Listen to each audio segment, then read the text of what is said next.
So, what is project finance? Project finance is a method of raising long-term debt financing for major projects through financial engineering based on lending against the cash flow generated by the project alone.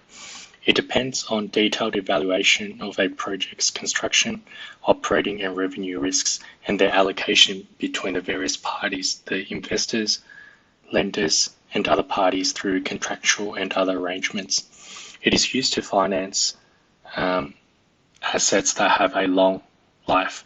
The asset can have asset life of from 10 to 30 years, and project finance is usually raised for new projects rather than an established business, although project finance loans can be refinanced from time to time.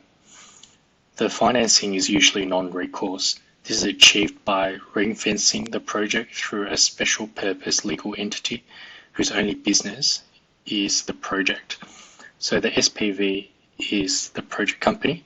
There are no guarantees from the investors in the project company, or it's only limited guarantees are given.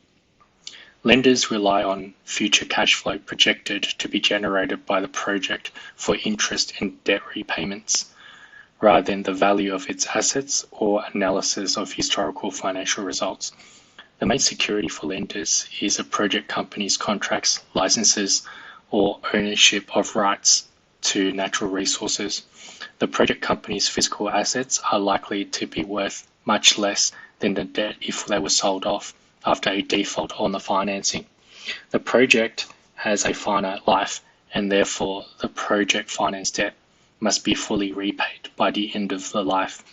Roughly speaking, project finance debt may cover 70 to 90% of the cost of the project.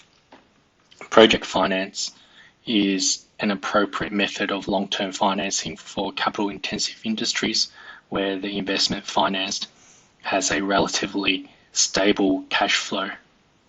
A project can be funded by a combination of equity and project finance debt.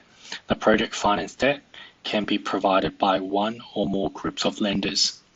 The project finance debt has first call on project's net operating cash flow. The equity investor's return is thus more dependent on the success of the project. Thanks for listening to this clip on an overview of project finance. In later clips, we'll go into more detail on other aspects of project finance.